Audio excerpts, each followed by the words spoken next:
la clase de alimentos, porque ya tocaba. Hoy y la próxima semana somos alimentos, ¿correcto? Pero recuerden, chicos, cuando nosotros estamos desarrollando el contexto ya mucho más detallado sobre aspectos del derecho civil, de instituciones de derecho de familia, derivados del libro de familia, del Código Civil, recordemos que tenemos un contexto basado en una estructura disfuncional. ¿Correcto? A ver, chicos, ¿alguno de ustedes sigue usando los pantalones que tenían hace 15 años? No. La verdad que no. ¿Alguno mantiene la ropa de hace 15 años? Ojo, no porque esté viejita, sino porque les entre. ¿Ah? Olvídese de mi parte, ¿no? Yo jamás. ¿Ah? Pero ahí se dan cuenta que justamente eso ocurre en ese contexto en el que ahora nosotros vamos a analizar. Y yo les sugiero, chicos, alimentos es lo que más preguntan clientes, familiares, amigos que tienen problemas por regla general, correcto, en este tipo de situaciones. ¿Estamos? Así que la clase va a ser muy práctica. ¿Por qué lo hemos dividido en dos niveles? Porque hay elementos procesales, probatorios, sustantivos, sumamente complejos. ¿Estamos?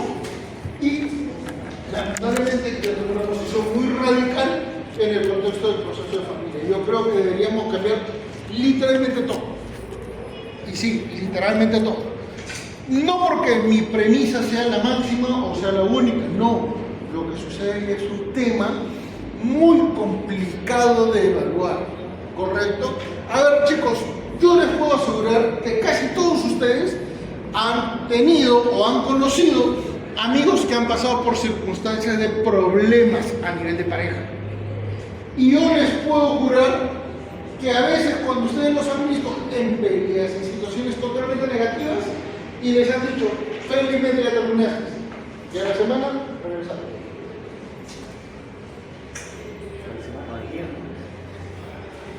¿Me estoy exagerando? Por eso es que el contexto de alimentos es difícil, porque forma parte de la realidad del contexto del conflicto familiar. ¿Estamos? Por eso les digo, chicos, en esta clase no se limiten, planteen las dudas porque de verdad esto les va a ayudar muchísimo. Pero para poder iniciar, para poder ejecutar esta sesión, por favor, si tienen alguna duda, algún interrogante de los puntos preliminares, por favor, con el mayor de los gustos. ¿Alguna consulta? ¿Algo que haya quedado en duda? Maestro. Profesor, usted la semana pasada mencionó que había casos en los que la esposa, por ejemplo, no quería darle el divorcio a la esposa. Entonces, mi pregunta es que para pedir un divorcio necesariamente tiene que haber un consentimiento de ambas partes. Por una razón muy simple. ¿Te acuerdas cuando veíamos nuestra división de cuadrantes? Cuando tenemos un contexto íntimo, estamos hablando de dos, pero nadie más sabe. ¿Estamos? Cuando tenemos un contexto privado, la tercera persona puede que conozca la realidad. Pero cuando ya estamos hablando de un contexto público, ya participa. ¿Estamos? Entonces, hoy por hoy, desde el año 2014, la persona que provocó la separación, la crisis o inclusive la separación puede pedir ¿qué cosa?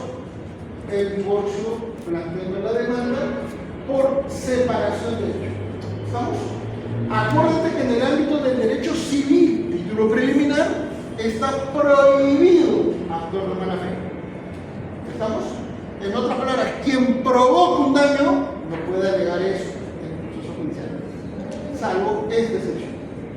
¿Estamos? ¿Por qué? Porque el legislador se dio cuenta que en nuestro país muchísima gente se separa y no se divorcia. ¿Y qué es lo que ocurre? Tienen nuevas parejas, tienen nuevos hijos, adquieren propiedades, comienzan a hacer inseguridad jurídica.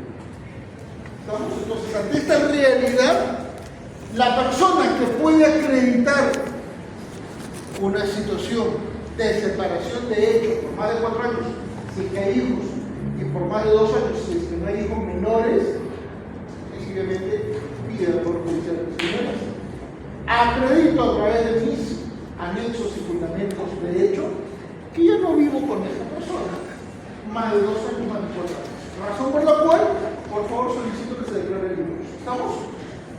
¿Qué es lo que debería hacer la parte demandada? Debería probar que el matrimonio se subsiste. ¿Estamos? El gran problema es que mucha gente no guarda documentos ni elementos probatorios. Correcto. Entonces, ¿qué es lo que sucede? La gente, cuando está en este tipo de situaciones, mantiene los DNIs de antes de estar en la convivencia del matrimonio. No está actualizado los DNIs. Entonces siguen viviendo en domicilios diferentes. Justamente iba a decir, ahorita te explico. ¿Qué elementos probatorios pueden ser sencillos? Ejemplo, si durante el matrimonio y la convivencia tenían qué cosa, un domicilio común. Vivían en Lince. Cuando se separaron, el señor tramitó su cambio de residencia. Y ahora el señor vive en San Miguel. ¿Vamos? Primer elemento que acredita. Segundo elemento que acredita. Contrato de alquiler o eventualmente qué cosa. Algo que pueda certificar que está en otro domicilio viviendo solo. O viviendo en otra realidad, por ejemplo con sus padres. ¿Estamos? Y yo te soy sincero, yo he tenido muchísimos casos en los cuales la esposa no quiere dar el divorcio porque el señor ya tiene otra pareja. Entonces, ¿saben lo que yo he hecho? Presento la declaración testimonial de la conviviente impropia que certifica que han estado conviviendo 4 años. ¿Por qué? Porque la esposa tendría que destruir ese testimonio. Tendría que destruir ese documento, esa prueba testimonial. ¿Estamos? Y así lo haga. ¿Ya? Generó un impacto totalmente acreditable de que el señor ya está viviendo en otro lado. ¿Correcto? Entonces, tú sabes que el proceso judicial exige la evaluación de elementos probatorios. No basta con lo dicho. ¿Quién puede probar que ha estado separado? ¿Quién alega? ¿Quién demanda? ¿Quién plantea que situación? Ahí le da la razón. El gran problema es que la mayoría de jueces de Perú parecería que fueran los abogados de la parte demandada. ¿Por qué? Porque todavía siguen con el chip, se debe proteger el patrimonio. Y ahí hay una mala interpretación del artículo 4 de la Constitución.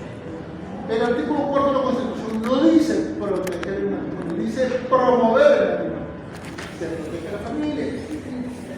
Pero acuérdate que en el Perú muchos decimonónicos, o sea, los que tienen una visión pasada, hacen igualan matrimonio y familia. ¿Estamos? Entonces, ahí tú tienes la posibilidad de presentar. Pero ¿qué es lo que hace el 99.9%? No presenta pruebas, no presenta testimonios, presentan ¿qué cosas? Situaciones de declaraciones. Mis fundamentos de hecho son suficientes. Y les cuento un detalle. Esto es una infidencia. Un profesor de acá, profesor principal. Profesor principal, profesor del curso de Derecho Civil, me manda la notificación de la sentencia. Manuelito, he perdido el caso, quiero apelarlo. ¿Por qué has perdido un caso? Y dije, cliente, pues no. Leo, oiga, doc, disculpe, ¿me puede pasar su demanda? Porque él era el demandante. 4 hojitas. Anexos. Elementos probatorios, DNI, casa, el Colegio de Abogados de Lima, y el otro creo que era una boleta de hace 3 años, de no sé qué cosa. Y le digo, doctor, ¿me han perdido? No han presentado pruebas. Pero, Manuelito, estoy separado 12 años, ¿qué pruebas voy a presentar? Un montón. 12 años separado. ¿Perdió? Y me dice, no, es que a mí me odian. No, no le odien. Usted es un pésimo abogado. ¿Por qué? Porque no ha presentado una demanda con elementos probatorios.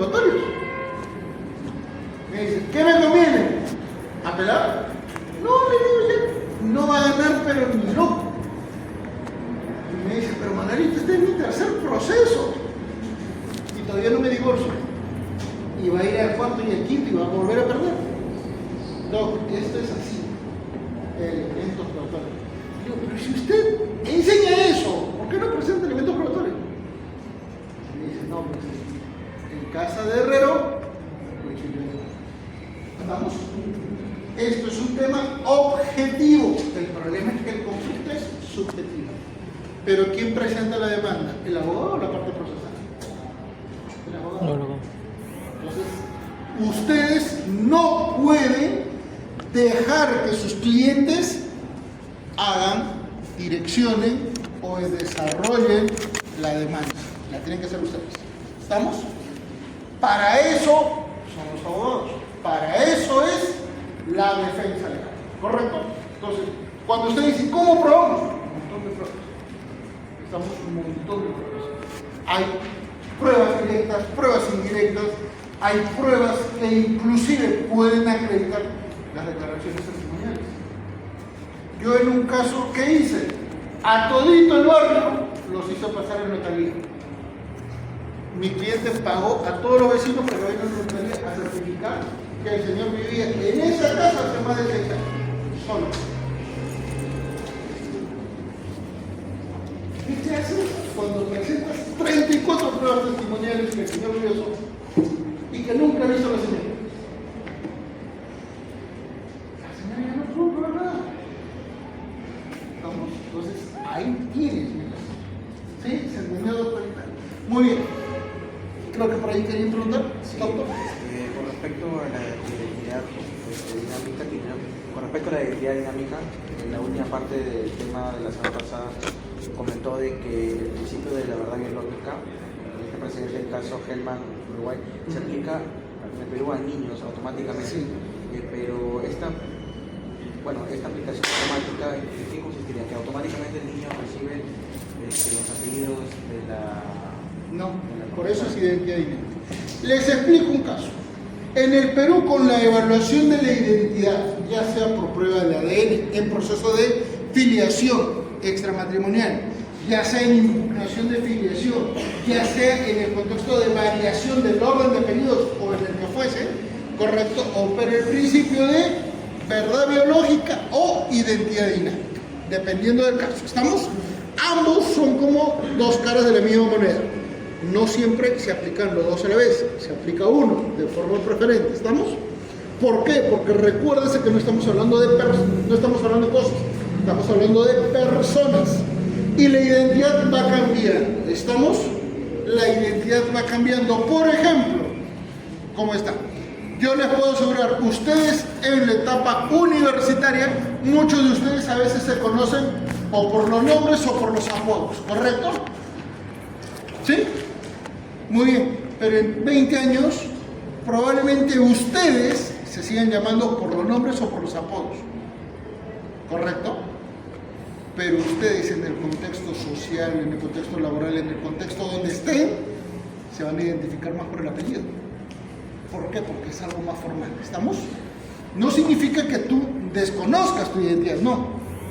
Pero recuerda que te sorprende.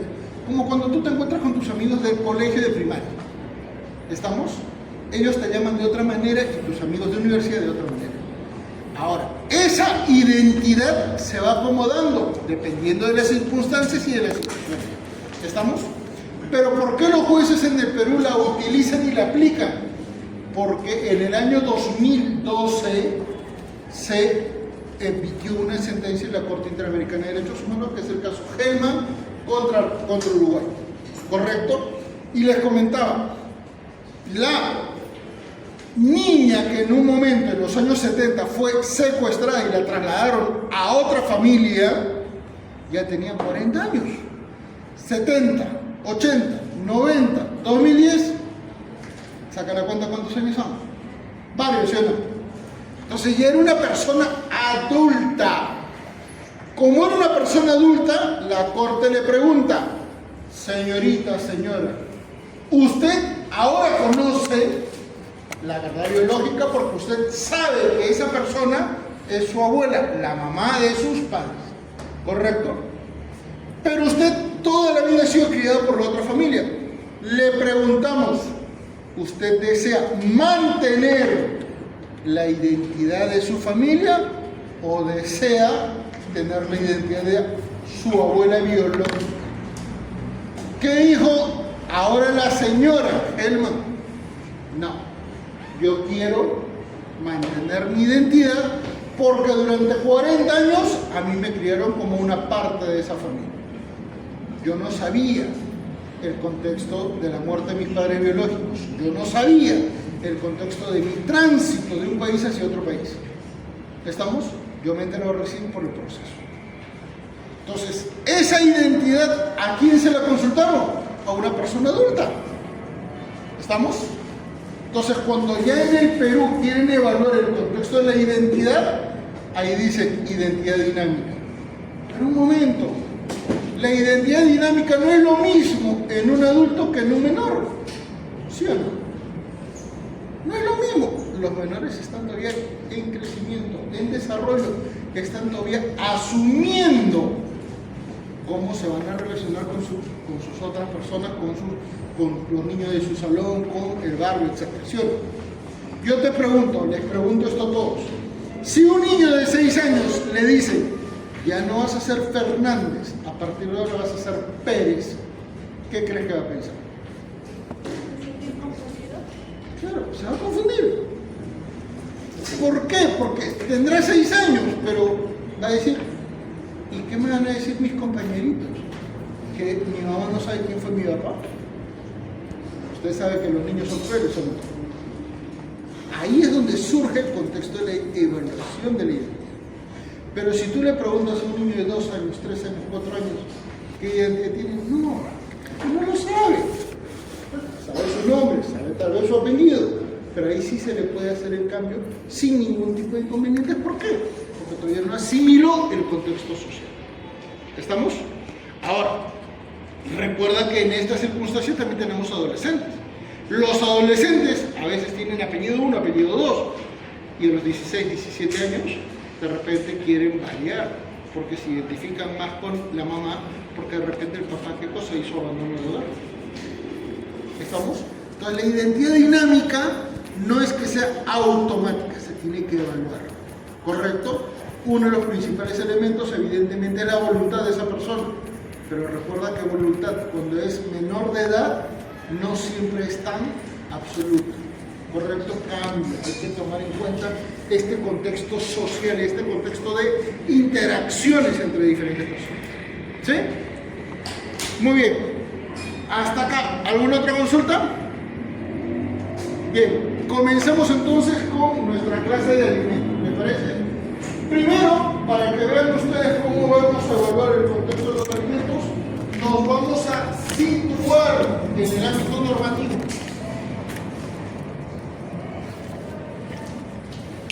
Correcto, entonces, en primer término, señores, tenemos que analizar nuestro contexto normativo. Correcto, contexto normativo. ¿Qué normas entonces se van a utilizar en este nivel? Vamos a utilizar 3 normas, 4, sí, de forma preferente, ¿correcto? La primera de ellas, Código Civil, ¿correcto? La segunda de ellas, Código Procesal Civil. Tercera norma, vamos a hablar del Código Niños y Adolescentes. Cuarta norma, Código Penal. Y finalmente, leyes complementarias.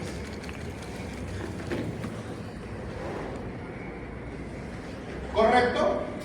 Muy bien. ¿Y por qué quiero hacer esa diferenciación?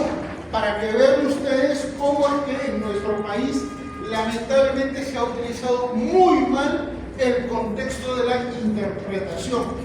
¿Por qué? Porque recuerden un contexto en particular, mis queridos amigos. Cuando nosotros hacemos evaluación, ¿correcto? Cuando nosotros hacemos un contexto de aplicación de la ley en la realidad, recuerden, mis amigos, que acá lo que tenemos que hacer en primer lugar, ¿qué cosa es? Un criterio de interpretación. ¿Correcto? En primer lugar, un criterio de interpretación. En segundo lugar, un contexto de sistematización. Y para el caso de familia, acá sí viene lo complejo. En el caso de familia, recuerden, señores, acá nosotros tenemos un contexto particular. La ley normalmente, en función del principio de legalidad,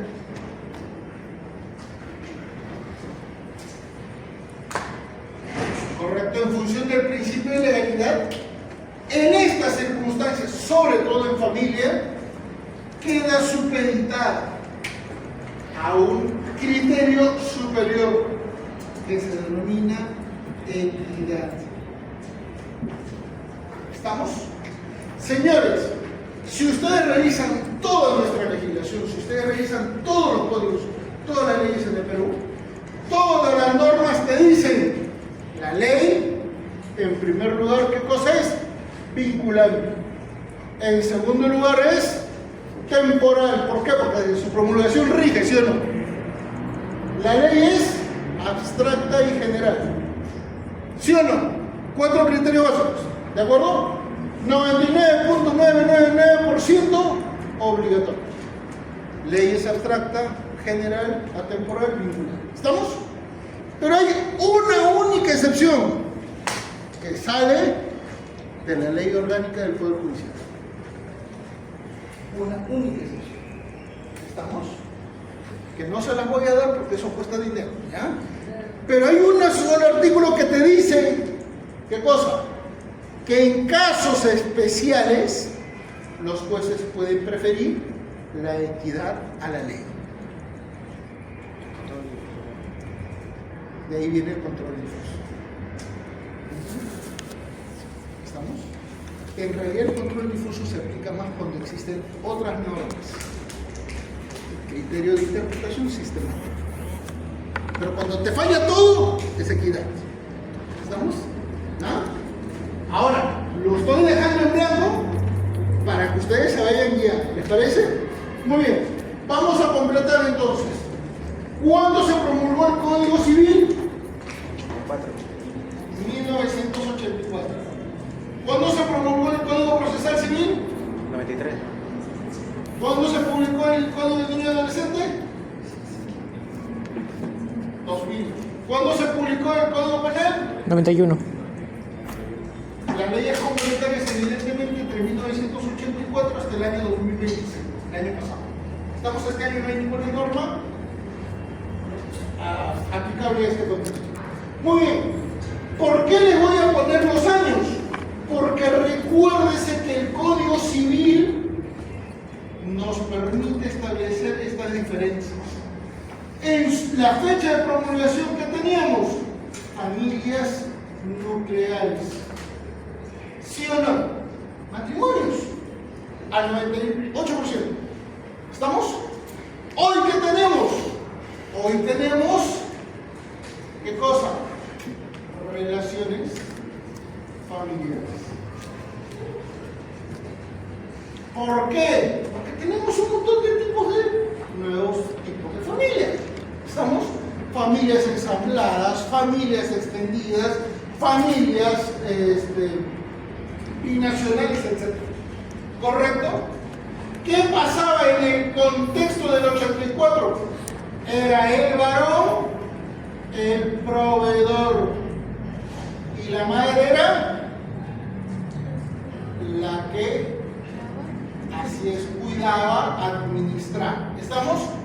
Pregunta, hoy por hoy, varones y mujeres, en términos económicos, ¿somos iguales, sí o no? ¿Sí? Sí, somos iguales, hasta que llegue el matrimonio. Y en el matrimonio, ¿qué ocurre? Tu sueldo es nuestro sueldo. Mi sueldo es mi sueldo. ¿Para qué gente? ¿Ah? Les comento esto, chicos. Desde el año 2003, en varios congresos, en varios foros, Y en el mismo Congreso de la República dije, si queremos salvar los matrimonios, cambiemos el régimen económico. Una vez que el matrimonio se establezca sobre la base de patrimonios independientes, olvídense, ya no van a haber divorcios. ¿Por qué? Porque cuando hay crisis, lamentablemente los temas de abuso de derecho, de violencia y todos los contextos negativos no son arreglados. ¿Estamos? En cambio, si ya nosotros en la sociedad actual somos iguales, ¿por qué seguimos teniendo una visión paternalista de hace 40 años? No tiene sentido, ¿no? Muy bien. ¿Qué más ocurre en el Código Civil del 84? Señores, casa, hogar. Hoy por hoy, las familias siguen viviendo en el mismo lugar de siempre. Las movilidades son mucho más amplias, ¿sí? Y es más, muchas familias viven con el resto de la familia de repente en el tercer piso, segundo piso o en espacios donde era propiedad quién, el abuelito, ¿o no? Entonces tenemos un contexto de vivienda sumamente amplio. ¿Correcto? ¿Qué otra característica para el tema alimentario tenemos, señores? Fíjense, la economía de la época era ¿qué cosa? Limitada. Hoy por hoy, chicos, ¿cuántos de ustedes hacen emprendimiento? ¿La economía cambió o no? La economía es totalmente diferente. ¿Correcto? Hace 40 años habían 3 universidades que enseñaban Derecho. San Marcos, Católica, la de Lima. Luego apareció la San Martín. La San Martín, cuando yo era de la edad de ustedes, era conocida como la Harvardín, el Arca de Noé. Ahí tú tenías el 5 en 1. Tú querías ser médico, no te preocupes, vas a ser abogado. Si no entrabas a medicina, te ibas a ingeniería. Pero si tu puntaje tampoco te daba, te ibas a psicología. Si tampoco te daba, te ibas a economía. Ya por último, si no entrabas a nada, derecho. Lo que ahorita todo el mundo llama a algunas universidades de baja calidad, así era esa manera. ¿Estamos? Y si no me creen, pregúntenle a sus papás. Harvard. Muy bien. Hoy hay un montón de universidades, ¿o no? Demasiado. Es totalmente distinto. Código Procesal Civil. También vamos a ver cambios. El primero de ellos, ¿qué es lo que dice? Título preliminar. Legitimidad más interés para obrar, ¿sí o no? ¿Correcto? ¿Y eso qué produce? El derecho de acción. Y normalmente el derecho de acción es respecto de la buena fe para la tutela de intereses o derechos. Pero en la actualidad, señores, nos damos cuenta que hoy, por ejemplo, los niños, niñas y adolescentes son sujetos de derecho, pero no son parte procesal. ¿Sí o no? No son parte procesal. Ahí nos damos cuenta entonces que tenemos el gran contexto que inclusive la mala fe te permite plantear una demanda. Ejemplo, la separación de hecho propietario. ¿Correcto? La mala fe te permite ejecutar un acto procesal. Código del niño y adolescente. ¿Qué pasaba, señores, con el Código del niño y adolescente? Acá no ha habido muchos cambios. Correcto, acá no hay muchos cambios porque es una norma mucho más actual. Pero lo más referencial, ¿qué cosa es? Quebró al Código Civil respecto de qué cosa? La patria potestad. ¿Por qué? Porque a través de este criterio independizó a la tutela y al régimen de visitas de ¿qué cosa? La patria potestad. ¿Estamos? La independizó. Hoy por hoy el Código del Niño y Adolescente, ¿qué es lo que te plantea? Te plantea reglas procesales flexibles. ¿Por qué? Porque se aplican justamente estas leyes complementarias. ¿Estamos? Hoy por hoy, por ejemplo, tenemos una ley que interpreta el interés superior del niño, otra ley que aplica ¿qué cosa? Las reglas del conflicto familiar, principios del derecho de familia. Cambió la perspectiva. ¿Estamos? Muy bien. Código penal. ¿Qué es lo que pasa? Un código penal respecto de alimentos y respecto del contexto de familia. Dos elementos. En 1991 y literal hasta el año 2006, ¿correcto? 2006, se crea el delito de omisión de asistencia familiar. Adivinen quién lo propuso. No, profesora de acá. Criminólogo. Mávila. Vamos. Pregúntenle cómo es que sus teorías de criminología nunca hicieron funcionar eso. Bueno. ¿Ah? Fuertes palabras. No funciona ese delito Fuertes penal. palabras. Nunca funcionó. Es más, promulgaron el Código Procesal Penal y hubo un momento de casi 8 o 10 años que los únicos condenados eran los omisos familiares de niños. Ahí es donde me llamaron y me dijeron, Manuel, ¿qué hacemos? El delito de omisión de asistencia familiar nunca funcionó. Hasta el día de hoy, que tampoco funciona. Es más, implícitamente ha sido derogado en el 2024. ¿Por qué? Porque se aplica decreto de urgencia 008-2020 más decreto legislativo 1459 que dice que ya no necesitan ¿qué cosa? Imponer pena efectiva. En otras palabras, puede ser condenado, pero no va preso. Porque inclusive con la emisión de la sentencia condenatoria, el condenado puede negociar con la parte que administra los alimentos y puede pactar ¿qué cosa? El pago de los alimentos, y con eso ya no hay sentencia. O sea, ya no hay pena. ¿Y por qué les menciono esto? Porque igualmente en el Código Penal todos los delitos contra la familia, hoy por hoy ninguno existe.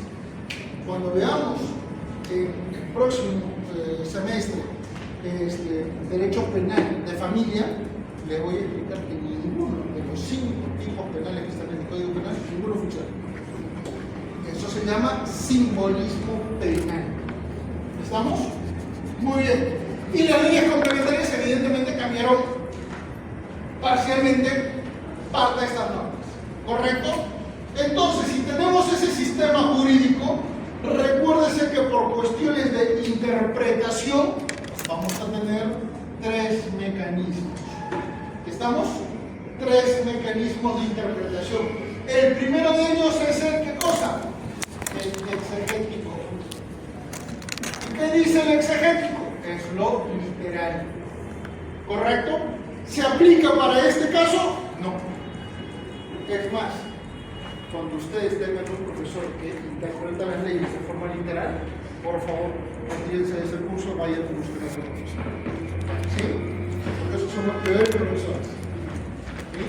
Muy bien. Segundo, tienen el tema de la ratio legis. Esto es, ¿qué cosa? El fundamento que validó la promulgación de la ley, que tampoco es válida. ¿Por qué? Porque esto se centra en lo político. Y lo político nunca funciona en el ámbito legal. ¿Estamos? Nunca funciona. Y si no me creen, Vean el delito de omisión de asistencia familiar. ¿Para qué sirve meter preso a una persona que no paga alimentos? ¿Acaso preso va a cumplir con los alimentos? No, señor. ¿Para qué lo meten preso entonces? Peor aún, ¿para qué vamos a ir a un segundo proceso penal si el juez que ordenó la sentencia es el juez que tiene la facultad de coerción? ¿Qué significa? Facultad de imponer y ejecutar su propia decisión. Eso se llama allanamiento implícita de competencias. ¿Estamos? Ese allanamiento implícito de competencias es lo más feo que existe en el ámbito judicial, porque el propio juez cede de manera voluntaria sus competencias. Muy bien, ¿y cuál es la mejor manera de hacer la interpretación? A través del mecanismo de la sistematización. ¿Estamos por qué? Porque, señores, cuando nosotros hacemos interpretación, somos conscientes que existen dos grandes condiciones. Las lagunas jurídicas, o sea, condiciones negativas. Lagunas jurídicas y las antinomias. Esto es, la ley 1 y la ley número 2 entran en contradicción. ¿Y ahí qué opera? Operan varios principios. El primero de ellos es el principio de convencionalidad. La Convención Americana prima sobre la Constitución. Principio de legalidad. ¿Correcto? Principio de taxatividad. Normalmente la taxatividad, ¿qué cosa es? Es un criterio o un principio vinculado al ámbito administrativo. Eso lo van a ver más en derecho penal administrativo. ¿Estamos? Por ejemplo, normas ambientales. ¿Ya? Ahí se complementa todo. Convencionalidad, principio de legalidad, principio de taxatividad. ¿Y por qué entonces la sistematización es funcional? Porque, señores, recuérdense, cuando nosotros hacemos evaluación de la ley, ¿correcto? La tenemos que hacer en función de qué cosa? Los valores vinculados a la justicia, pero en forma dinámica. ¿Dónde? En el contexto procesal. En otras palabras, hoy por hoy vale más el procedimiento que el derecho sustantivo. ¿Estamos? ¿Por qué? Porque es lo aplicativo, lo puntual. ¿Por qué? Porque mientras que la ley es abstracta, general, el proceso es particular. ¿Estamos? El proceso es particular. En otras palabras, está relacionado ¿a quién? A las partes procesales. Por eso es que tiene esa vinculación. ¿Estamos? Por eso es que en el tiempo, ¿qué es lo que generó este método? Este método generó lo que se denomina activismo judicial. ¿Por qué? Porque el legislador dejó de desarrollar las leyes o de adaptar las necesidades sociales a un ámbito normativo. ¿Correcto? ¿Sí? Hace mucho tiempo nuestros legisladores, no solo en el Perú, en el mundo, han dejado de legislar. Ahora quien legisla es principalmente el Ejecutivo. Y cuando no lo hace, son los jueces quienes suplen esas limitaciones a través de las sentencias. ¿Correcto? Muy bien. Ese es el panorama entonces en el que vamos a evaluar nuestra realidad. ¿Están de acuerdo? ¿Sí? Sugiero, tómenle una fotito acá. ¿Por qué? Porque luego vamos a analizar ya la parte sustantiva y procesal. ¿Sí?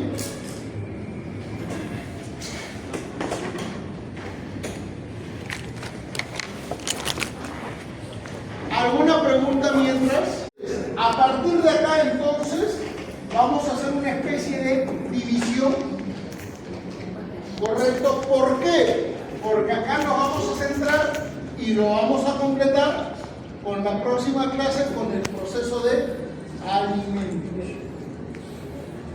¿Estamos? Entonces, señores, viene el gran elemento. Estamos hablando de procesal, ¿correcto? ¿Y con qué comenzamos? El que me diga demanda lo sabe. ¿Con qué comenzamos? ¿Conflicto? ¿Conflicto? Derecho de acción. Entonces, el primer elemento, ¿qué cosa es? Es la evaluación del derecho de acción. ¿Por qué? Porque recuerden que no es automático. Acuérdense que hay una regla y un principio del acto procesal civil que está definido en el título preliminar que dice iniciativa de parte. ¿Sí o no? ¿Correcto? Iniciativa de parte. Pregunta: ¿y un alimentista que es menor de edad tiene iniciativa de parte? No. Entonces ahí comenzamos a evaluar. ¿Correcto? Iniciativa de parte, y vamos a tener a 3 sujetos. ¿Estamos? A 3 sujetos. Muy bien, vamos a hablar en complementación Código Civil, Código Procesal Civil y Código de Violación, ¿correcto?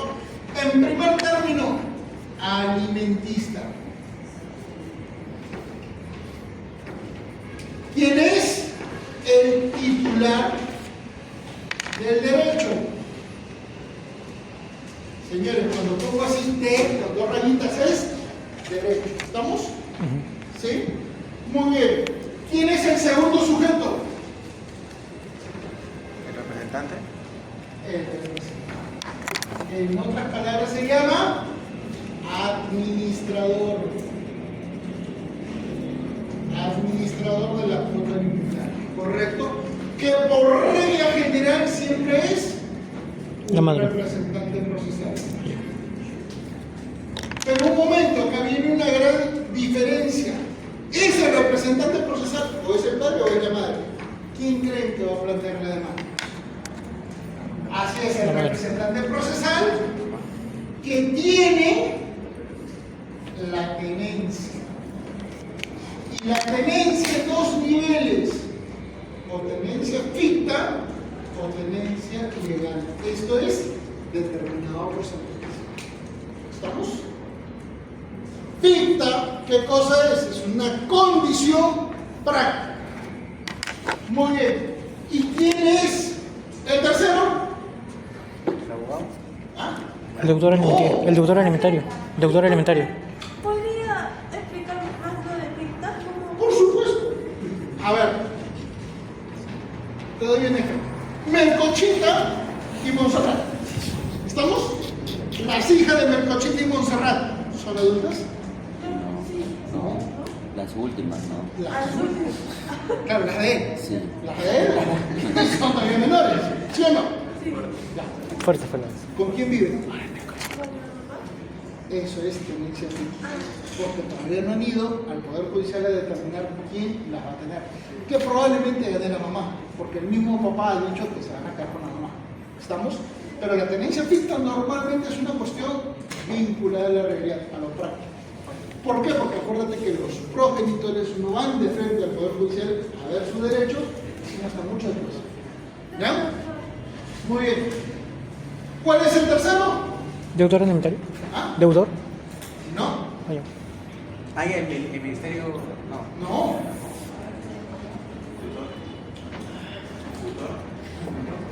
Por ahí va.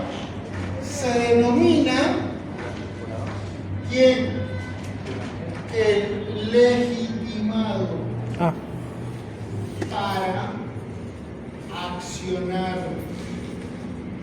¿Y cómo se llama esto? Intereses difusos. Hay una representación ficta. ¿Quién abuelos, tíos, hermanos,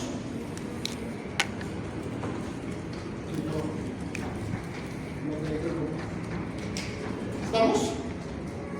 ¿Por qué? Porque a veces no están los padres, pues, o no está la familia de quien están criando, probablemente porque se fue al extranjero o falleció.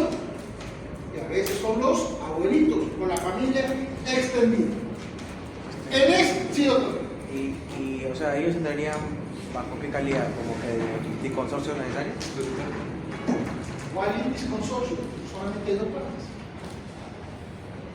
Estamos hablando del derecho de acción. Cualquiera de estos es uno solo. Cualquiera de los tres es uno solo. En la parte demandante. La iniciativa de parte, ¿qué significa? Que tengan la posibilidad de ser demandante. Pero si el alimentista, por ejemplo, titular de derechos que es menor de edad, lo hace Si es referente- menor de edad, actúa su progenitor que pide la tenencia. Si no está ese representante procesal, ¿quién está? La familia extendida. ¿A cualquier caso donde son mayores de edad, están estudiando Siempre. y requieren... ¿Cuándo has visto que un menor de edad vaya por el juicio?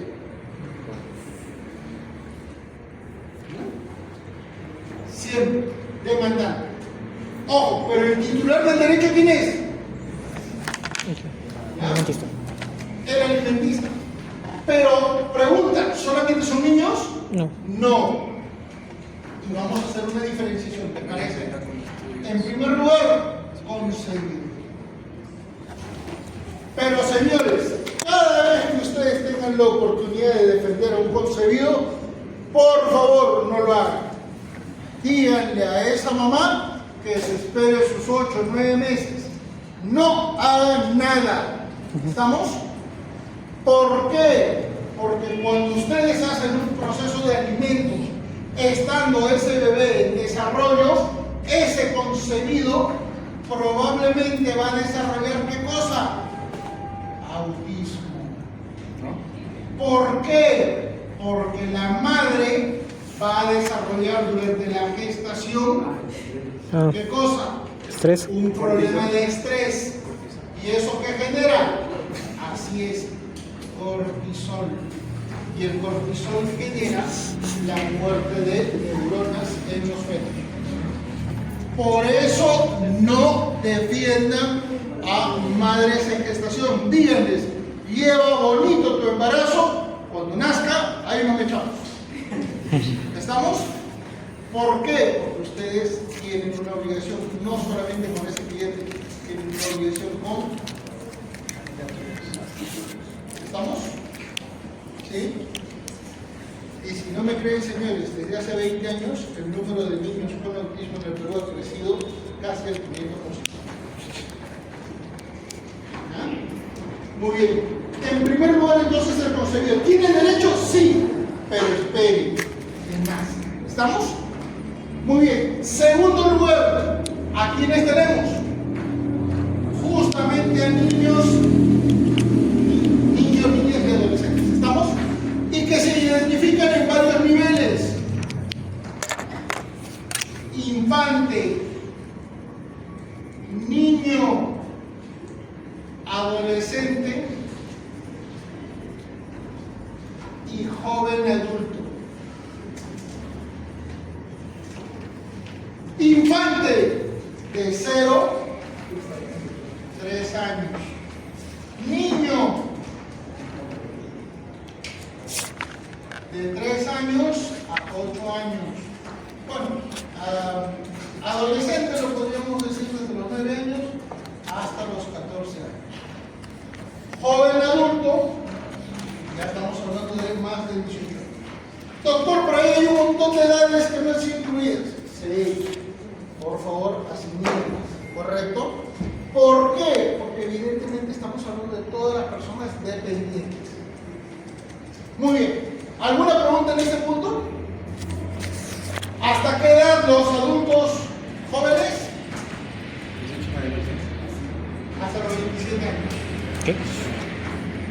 Entonces entonces el único supuesto de parte demandante, en este caso el primero del dentista, sería cuando tiene 18 años para arriba. Ya lo ejerce a título personal. Sigue siendo el titular del derecho. ¿Estamos? Pero recuerda, siempre cuando estudie. Y tenga notas aprobatorias. Sí, ese es el problema. Con 11 ya estás.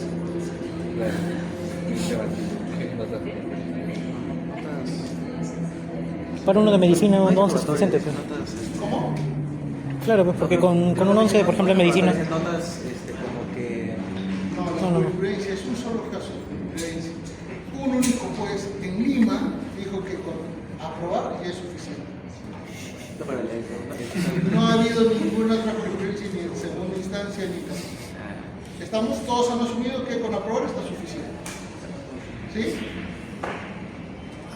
Ejemplo, lleva 5 cursos, jala 4, aprueba 1, pero ese 1 que era de educación física, tiene 18, aprobé el promedio del semestre. ¿Usted cree que eso es justo? No. Eso es abuso de derecho. Yo después, a ese vago, estaría trabajando. Por eso, pues. ¿Pero son los únicos? No. Acá tenemos también a quién? Al cónyuge, Perdón.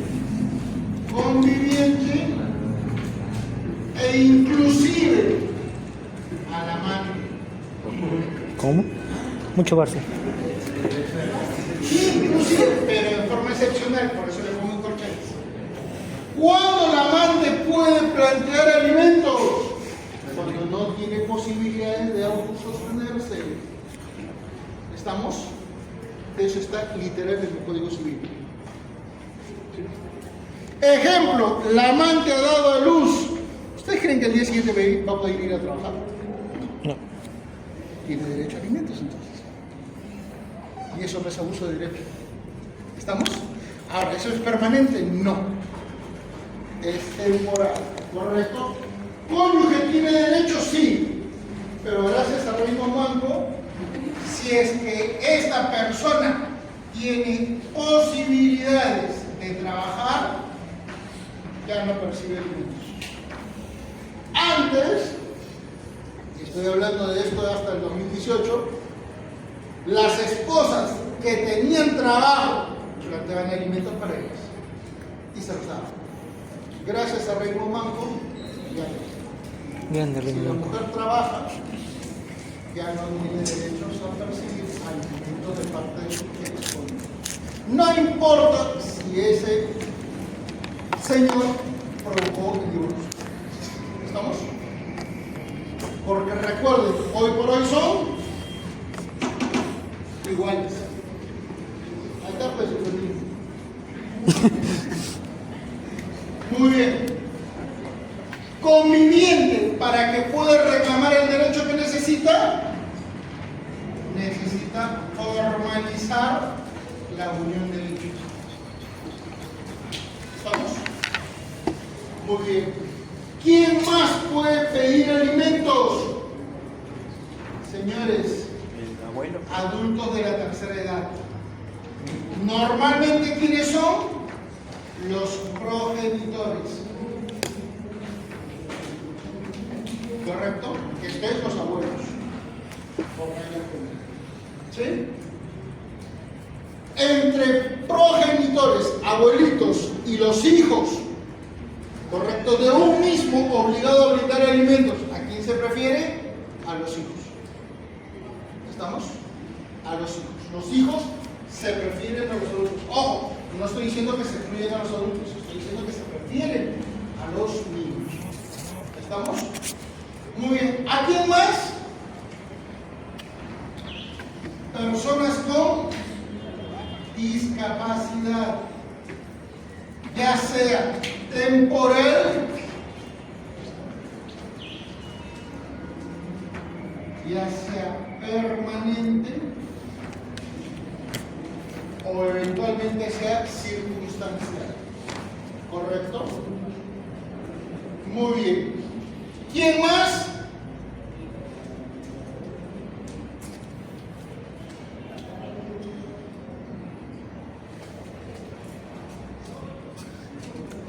¿Quién más puede ser titular de derechos en alimentos?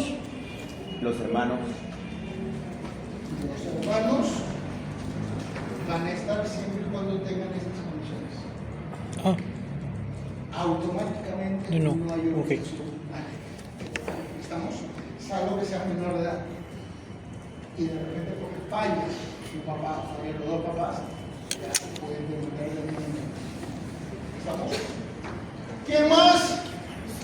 ¿Se acuerdan que les había dicho que hoy por hoy la mala fe permite generar derechos? ¿Se Sí. acuerdan? sí, sí. Bueno, pues, hoy por hoy también pueden reclamar derechos. ¿Quiénes? Los que habiendo actuado de mala fe y no cumplieron con los alimentos en su vida. En otras palabras,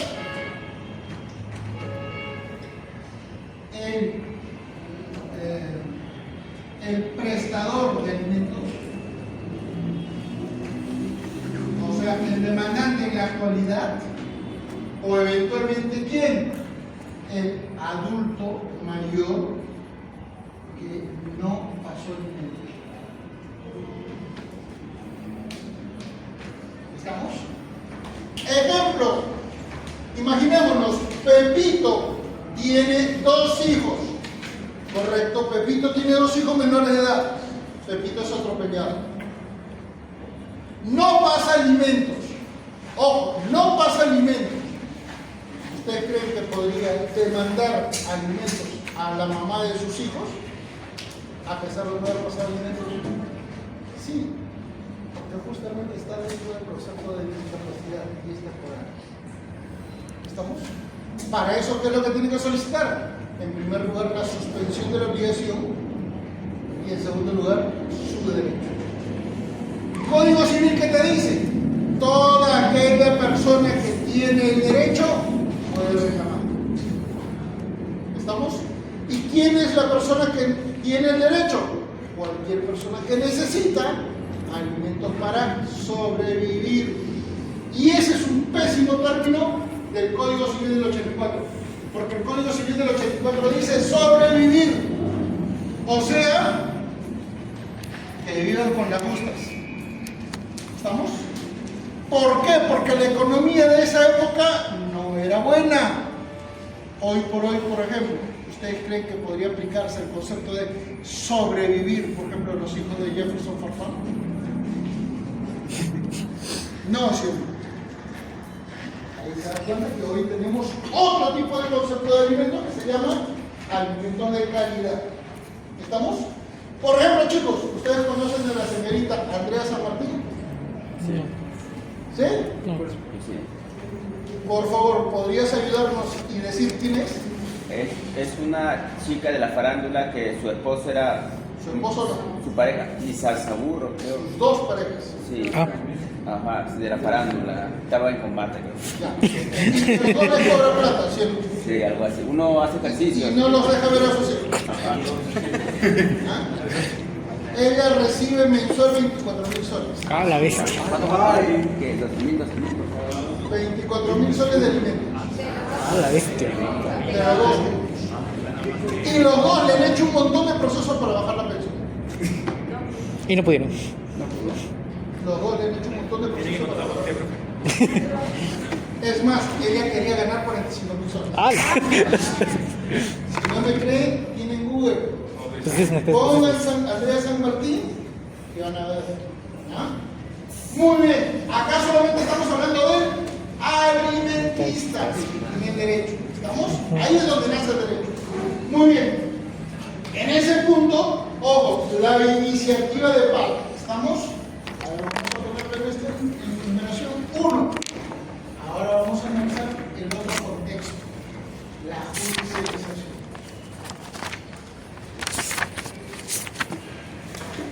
A ver, mis queridos amigos, hasta este punto, ¿alguna referencia? ¿Se entiende? ¿Alguna pregunta por ahí? Chicos, de verdad, por mi madre, me asustan cuando se quedan callados.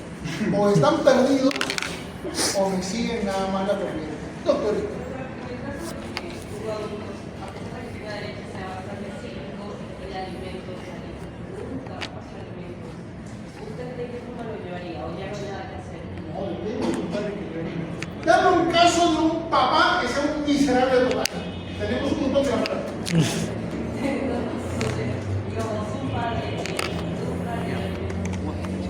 No, no pasa. Montón de la farándula. Futbolista. Caso de la red. No pasa. Hay un montón. Hay un montón.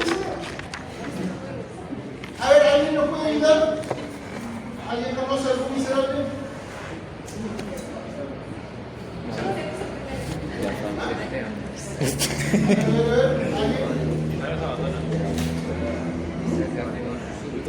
Te doy un ejemplo.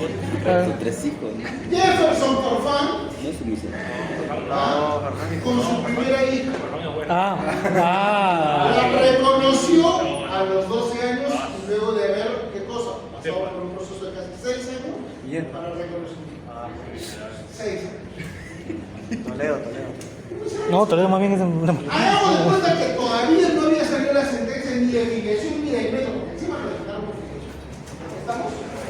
¿Qué es Jefferson Farfán? Jugador de fútbol. Imaginémonos que en una de esas, Jefferson Farfán, jugando fútbol, y le rompen las piernas. Y ya no puede volver a jugar nunca más. ¿Estamos? Hasta ese momento nunca había pasado alguna cosa, nunca había reconocido, nunca había tenido nada. Y literal, pierde todo. Estamos diciéndole mal ni nada por el estilo, correcto, pero es un ejemplo.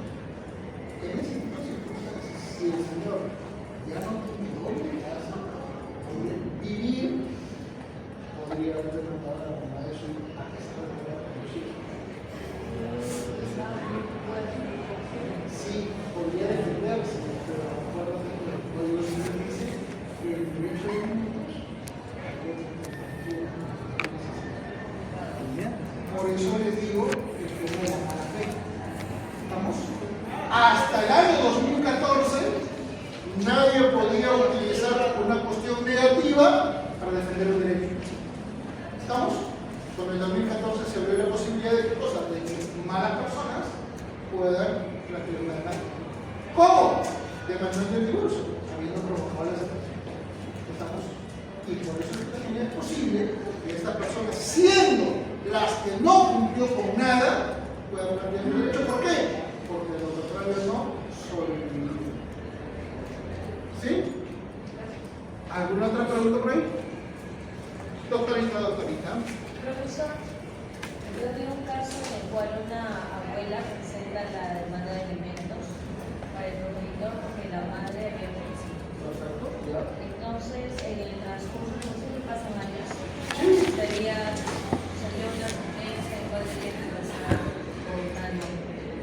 El chico ya es mayor de edad, se persona en proceso porque seguía estudiando y se personaba diciendo que estaba en una situación precaria porque su abuela era muy mayor.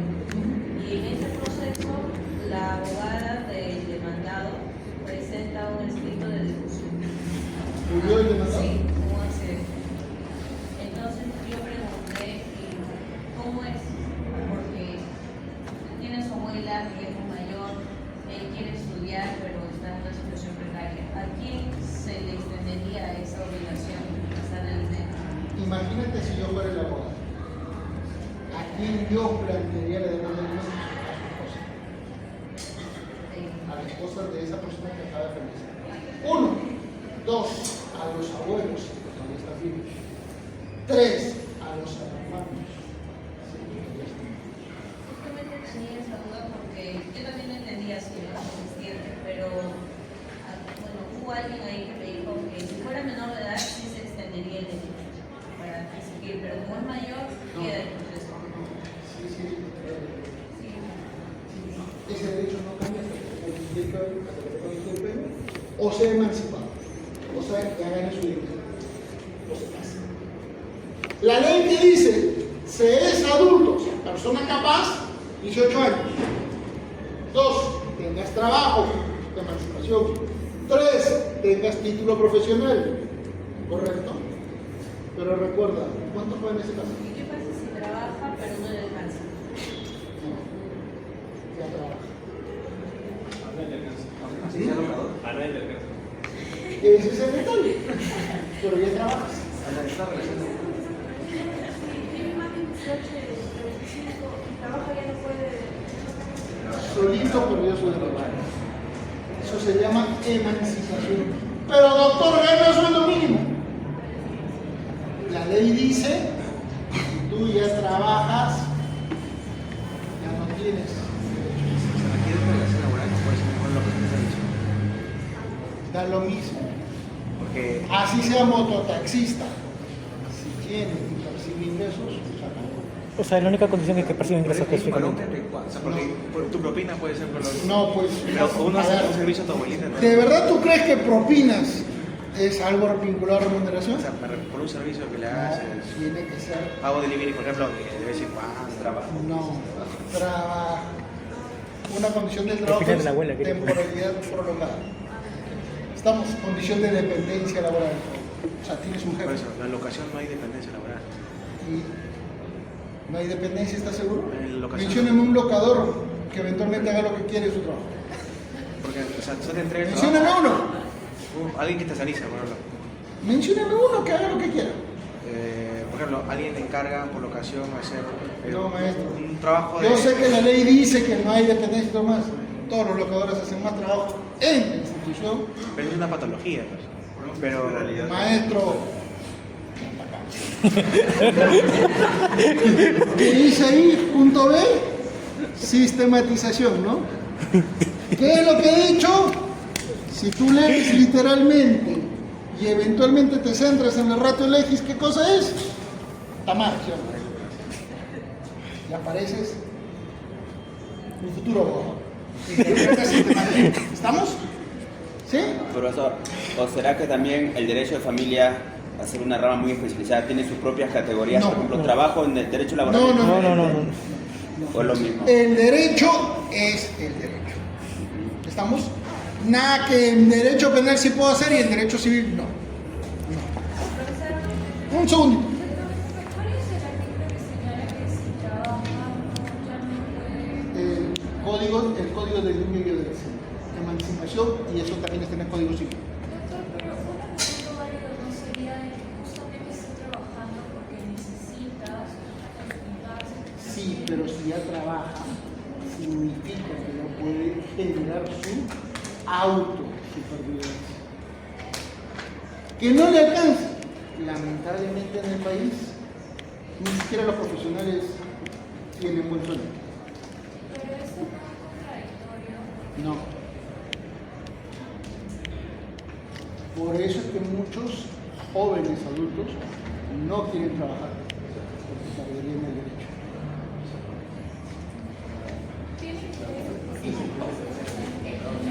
No, nada. Quien debe demostrar que trabaja o que percibe algo de forma frecuente es el demandante.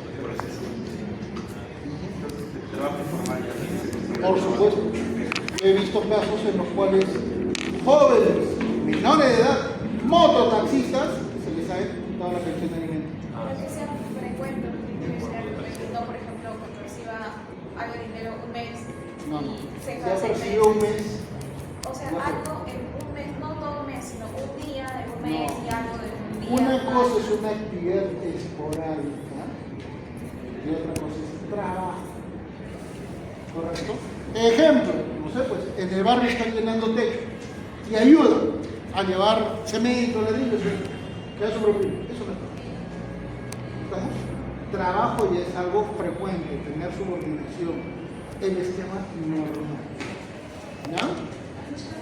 Doctorito. Doctor, en el contexto que dijo de Jefferson, en el contexto de Jefferson, si bien es cierto, esta persona queda en una mala situación de salud, pero tiene una hija de 12 años, como había comentado, esa menor tiene obviamente su representante, y esta persona, Jefferson, demanda a la otra parte, y siendo menor, o sea, ¿cuál sería su desenlace si esta persona tiene una situación precaria? Bueno, hablo del demandado. Lo que pasa es que una cosa es una condición precaria y la otra condición es de supervivencia. ¿Qué prevalece? La supervivencia, ¿no? Así sea 10 soles al mes. Sí. Acuérdense que hoy por hoy se establece en el Poder Judicial sentencia de 20 soles a la semana de alimentos. ¿Sí?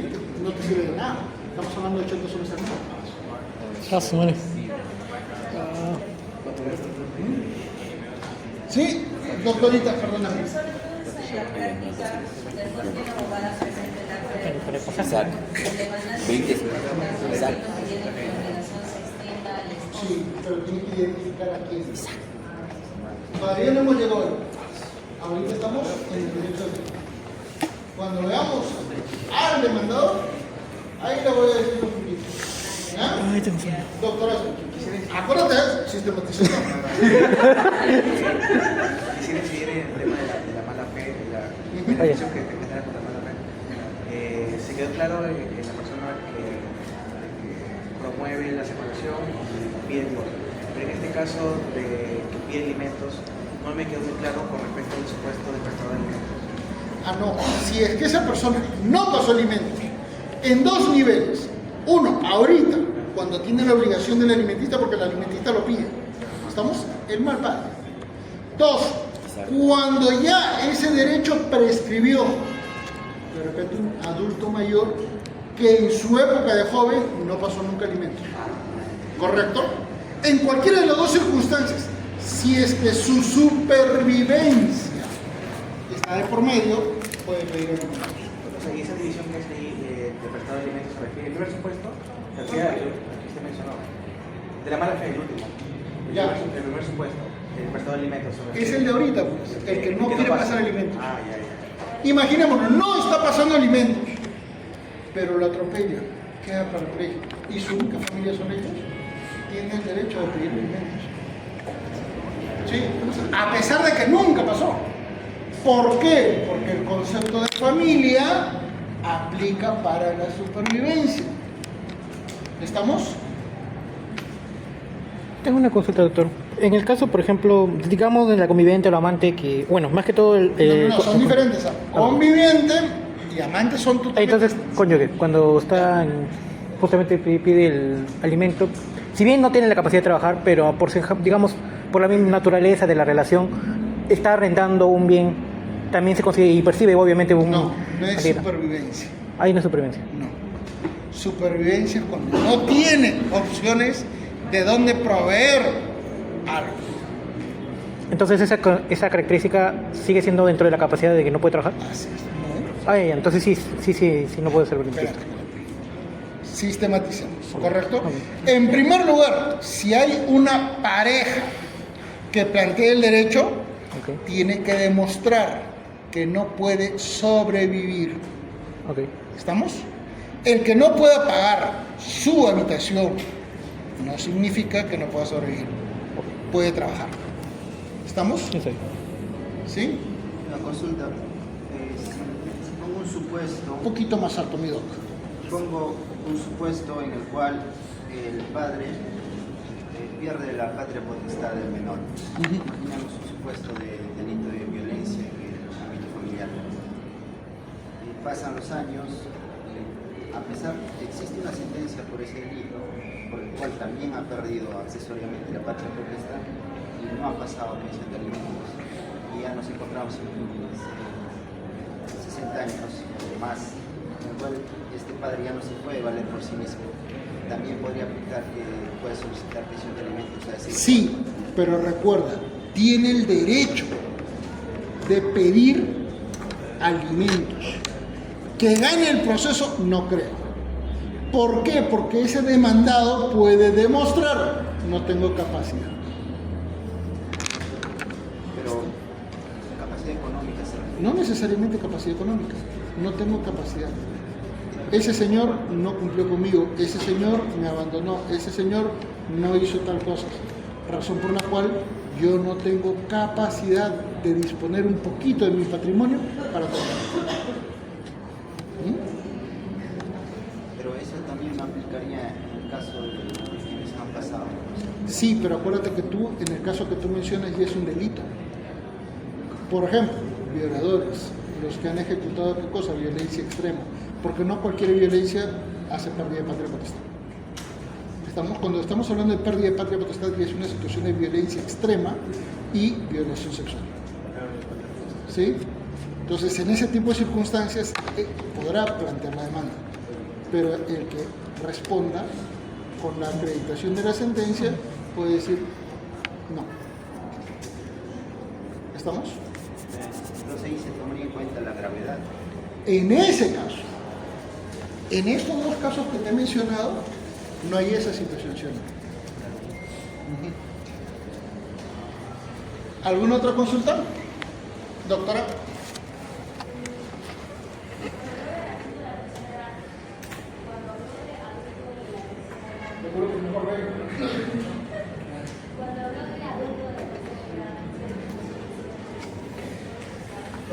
Los papás que en su momento tenían una luz.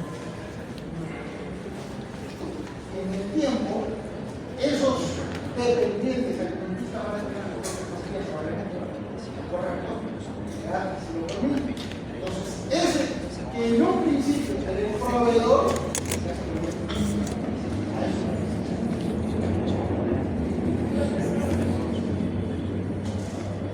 doctora. Ese derecho de pedir alimentos, así como es ascendente hacia los tíos, hermanos,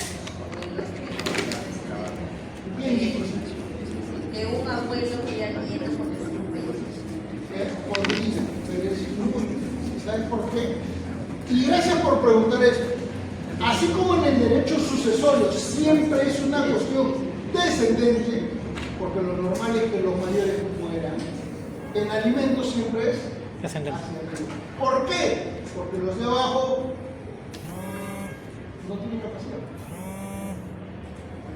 pero digamos, Un abuelo al nieto. nieto que ya tiene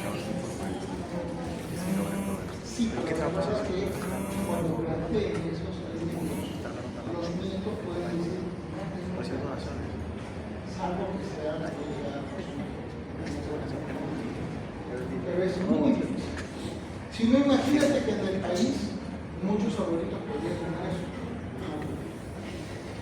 y si tienen cierto patrimonio, sería herencia de sus padres.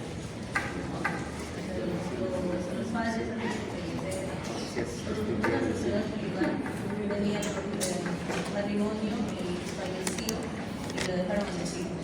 Entonces el abuelo, cuando tiene a sus hijos, demanda de podría aplicarse sobre ese patrimonio. No, sobre los no, sobre alimentos.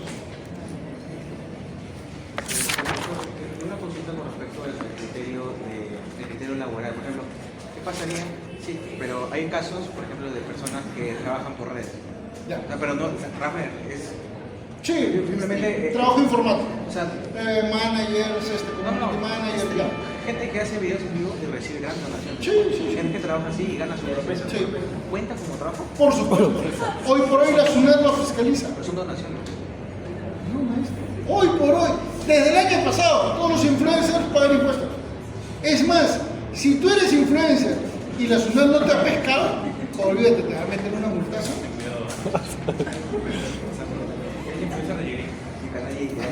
Me queda bonita.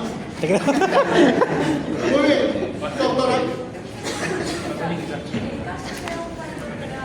Esa que después. Hasta la 27. Ya. No. No tiene derecho, eso se llama abuso de derecho. ¡Ya eres profesional! ¿Qué es lo que es un profesional? Trabajar. ¿Sigue estudiando? ¿Pero trabajar, pues o no? La maestría. Bueno, menos que sea español. Se llama abuso de derecho. Y yo he tenido esos casos, créeme que cuando les he ganado me he reído. ¿Por qué? Porque les he dicho, tremendo mangazón estudiando doctorado y todavía morándole a tu abuelito. Ah, lo Y me decían, pero todavía soy joven, trabaja inútil. excepto los españoles. ¿No? Los españoles que sí estudian. ¿Cómo? Los españoles porque estudian. No, los españoles son vagos. Por eso. Los españoles son vagos. Ya. Continuamos, ¿les parece? Acá es donde tenemos más problemas. ¿Qué hora es?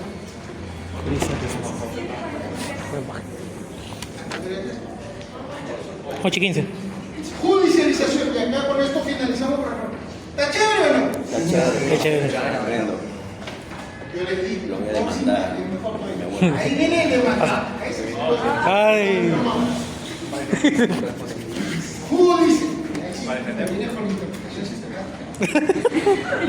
Judicialización. Señores, el gran problema que tenemos en el contexto de los alimentos es que normalmente el derecho no se exige cuando se genera. ¿Estamos? No hay proceso de alimentos cuando nace el derecho. Y es más, en nuestro país se permite la negligencia. ¿Por qué? Porque tenemos una ley, búsquenla, que te permite plantear hasta por 15 años el pago de la pensión de alimentos cuando ya se genera. ¿Estamos? En otras palabras, si tú eres el alimentista, no, ahora no lo reclames, tienes 15 años. Y en 15 años tú puedes retrotraer todo y cobrar los devengados. De venganzas. ¿Ustedes creen que los demandados alimenticios van a poder pagar por 15 años? No.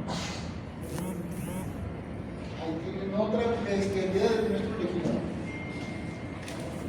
¿Ya? Muy bien. Ojo, eso es por negligencia. Otras, señores, es por una cuestión de desidia. En otras palabras, normalmente las madres no quieren plantear la demanda, no plantean la demanda por varias razones. Por varias razones. Algunas son psicológicas y otras no tanto. La primera de ellas, no quiere conflicto. ¿Por qué? Porque asumen que de repente puede haber qué cosa, o una reconciliación o una reunificación familiar. ¿Correcto? Por eso es que hay muchas mamás que nacen ya. ¿Estamos? Segunda situación. A veces hay casos en los cuales las mamás no quieren conflicto, pero además tratan en la medida de lo posible, ¿qué cosa? Se trata de negociar en privado con el papá. ¿Estamos? A veces ocurre algo positivo, pero en líneas generales casi no. ¿Estamos? ¿Sí? Y la última de ellas, sabiendo que existe el derecho,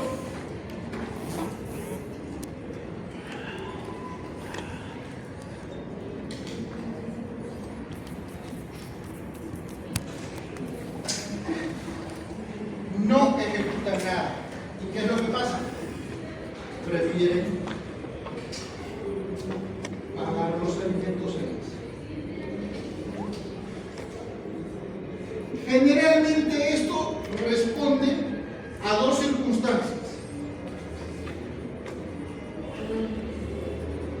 Una, correcto. Y la segunda de ellas, mejor capacidad económica. ¿Estamos? Se llama quemado cuando ya se cansaron de eso. ¿Ah? Ejemplo, normalmente, ¿cuántas veces habrán visto? Porque ha salido en noticias, porque ha salido en series, en películas, en lo coloquial, ya quemó, ya no da más. Muchas mamás no saben cómo ir al Poder Judicial, no saben a quién preguntar, no saben cómo contratar a un abogado, no saben cómo ir a solicitar ayuda a quién, al defensor de oficio. Y dicen, cada vez que voy, pierdo mis horas de trabajo, encima me gano problemas en mi trabajo, mejor pago yo. ¿Sí? Profesor, En el caso concreto de que una persona, un varón, tenga varios hijos con diferentes chicas y esta persona le pongan todos un proceso por alimento y ganen, ¿cuál es el porcentaje máximo de su sueldo que se puede...? Depende. Entre todos los hijos, 60%. Si tiene 6 hijos, probablemente en la primera sentencia pueda de repente establecerse 50, 60%. Pero en la segunda sentencia le tiene que comunicar al juez de la primera sentencia, oye, reduce, somos 2 hijos, 30-30. Viene el tercer hijo, oye, juez de primera y juez de segunda, por favor, somos 3, 20-20. Y así va cambiando. Pero recuerda, eso quién lo tiene que hacer, el que gane la sentencia. Tiene que comunicarle a los otros jueces. ¿Por qué? Porque de lo contrario, esos jueces que han emitido sentencia primero, como no saben del contexto de la realidad familiar, no les interesa. Esa petición de parte. Ese porcentaje de los hijos no es igual porque depende también de su edad y otras cosas. No, todos los hijos son iguales. Son iguales. Así uno de los hijos está en una universidad y los otros de repente están entrando al nido, Todos son iguales. salvo cuestiones de discapacidad. Ah, ya. ¿Sí? Pero el tope máximo siempre es 60%. Siempre, del sueldo. no más. Así tenga 20 hijos. ¿Correcto? Así tenga 20 hijos. ¿Alguna otra consulta? Doctor Oso. ¿Incluye para los alimentistas de tercera edad? No te escucho, disculpa. ¿Incluye para los alimentistas de tercera edad? O sea, para... No, estamos hablando de los hijos. Hace media horita les comentaba que cuando hay peticiones de alimentos de alimentistas menores y alimentistas de tercera edad, se prefiere a los menores. ¿Estamos? A ellos se les da un mayor porcentaje. No es que a los adultos mayores se les niegue, no. Van a ganar un porcentaje, pero no es equivalente al de los niños. ¿verdad? No entendí muy bien esa parte de que dijo con diligencia, ley 15. ¿Puede explicar, por favor? Claro que sí. Hoy por hoy, vamos a ponerle números. El bebé nace en el año 2000. ¿Correcto? ¿Estamos? ¿Cuándo cumpliría 18 años? 2018.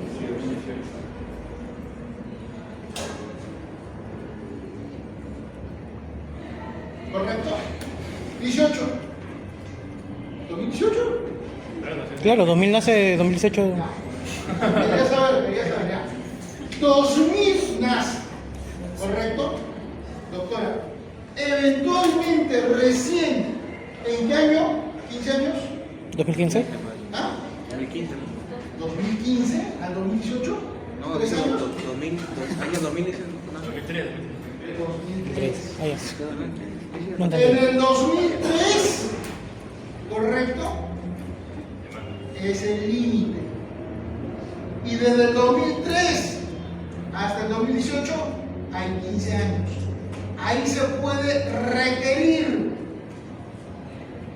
los alimentos y los devengados. ¿Estamos? Pero un momento, ¿y qué pasó? 2000, 2001, 2002. Ahí prescribió. Ah, ya. ¿Estamos? Ahí prescribió. Ahora, imagínense, ¿cuándo cumpliría 27 años? 2000. 27. 27. 2027, 7 años. Si quiere reclamar alimentos, solo tiene 15 años. ¿Cuándo sería? 2013. 2000. 13. ¿Ah? 13. 2009. 12. ¿Seguros? Sí, 2013. ¿Eso qué significa? Que del 2000 al 2012 Prescribió. prescribió el derecho. Los alimentos de los años anteriores. Sí, claro, la ley te lo permite. Así inicia recién hay un proceso. Es que ese es el problema.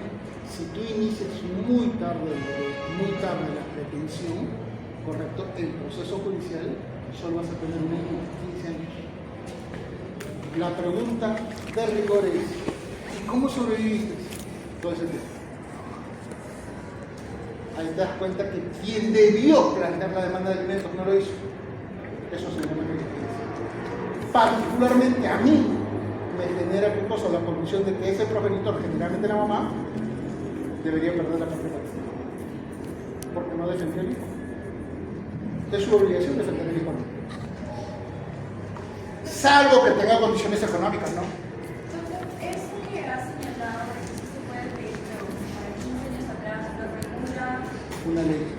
específica. Así es. ¿Es reciente o ya? No, ya tiene bastantes años. O sea, los gobiernos lo Es más, desde el 2012. ¿No me crees? ¿Tienes internet? no. ¿Tienes internet? Ya, ponme ahí. Alimentos, 15 años en Google. Chequeate. Ah, mira. Google, alimentos, 15 años. ¿Salió la ley?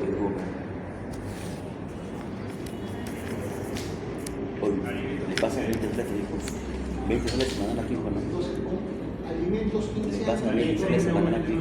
Debería. Salud. Ley, salud. Le pasa 20 soles semanal aquí, sí. No le alcanza. Ahí está. Por favor, ¿podrías abrir esa ley? 30.179, ¿no? 30.179. 30.019, ¿no? 179. Ah, por favor, doctorita, denle una lecturita. Artículo primero de la ley, ¿qué es lo que dice?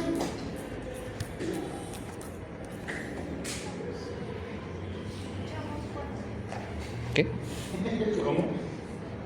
¿Todavía no dice nada? Oye, ¿qué número de ley es? ¿30.016? No, 30.179. A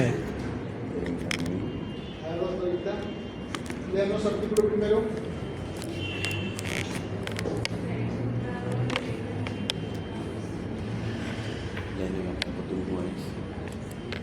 Gianfranco me encontraba. Gianfranco acá, A ver, doctora, el padre alimenticio. por favor. Artículo 1, modificación del inciso... Un poquito más de volumen. Artículo único, modificación del inciso 4, adición del inciso 5 del artículo 2001 del Código Civil. Artículo 2001, plazo de prescripción. Prescribe en salvo disposición diversa de la ley. 5. A los 15 años la acción que proviene de pensión alimenticia. Literal. ¿Se han dado cuenta que yo nunca les doy número de leyes? ¿Saben por qué? Porque así los obligo a leer. ¿Se han dado cuenta de eso?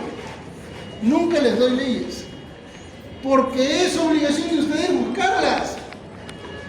Eso se llama diligencia. Incluso cuando se emite la sentencia de alimentos, se ordena que se pague el monto total derengado desde la notificación de la demanda de alimentos. Ahora sí, desde la notificación. Hasta que por eso ¿Cómo estaría ya frente a la notificación de la demanda, pero yo quiero desde... Desde las notificaciones porque ya se validó el derecho. Pero acuérdate que normalmente ese tipo de demandas siempre dicen pagó, no pagó.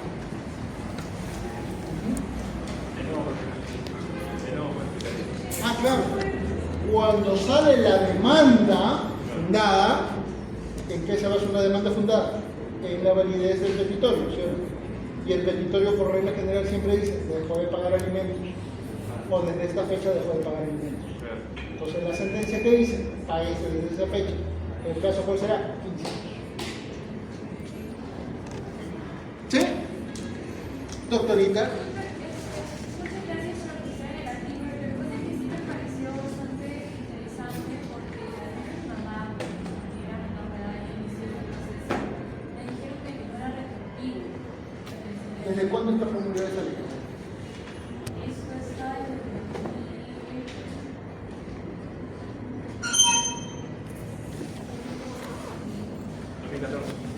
Ahí está. 2014. Doctorita, te voy a dar algo bien drástico y bien duro, no contra ti, no contra tu familia, contra el sistema judicial y contra el sistema legal. La verdad es que hay harto animal que ve. Interpretación, hacen mal, trabajan mal. Y si no me crees, hace menos de 3 semanas salió un pleno casatorio sobre violencia contra la mujer. Y los abogados invitados como mi familia que decían, ¿por qué el papá reclama la tenencia? Que el papá trabaje. Que los hijos estén con la mamá.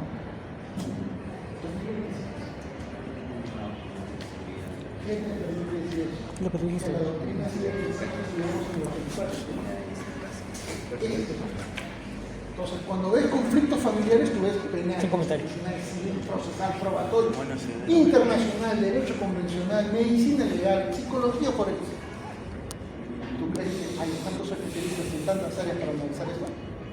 No, señor. Ese es el tema. ¿Sí? ¿Ahora entienden por qué me odian? No, me odian todos. Y con gusto, yo los hago relegar. Por eso nunca me invitan a pleno, porque terminan renegando. Bien, chicos, continuamos la próxima clase, ¿les parece? Bien.